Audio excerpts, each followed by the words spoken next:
If out of status, hindi po na-extend ang work permit, then hindi din po na-restore within the 90 days. Oh no.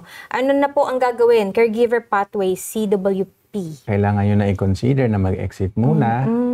Yun nga, ayaw nating magbigay ng ganong medyo nakakalungkot na recommendation. Pero sabi nyo kasi hindi na rin nakapag-restore, yun na yung critical period eh. So if ever sabihin natin nakalimutan o may nagkaroon ng problema doon sa extension, yun nga, binibigyan pa kayo ng 90 days para maparestore sana. I'm not sure kung alam nyo na, pero madalas din natin itong binabanggit na kung hindi nyo man kayang i-extend yung work permit nyo, you can parang downgrade it into a visitor record. May status, pwede nyo i-downgrade yung worker status nyo into a visitor status.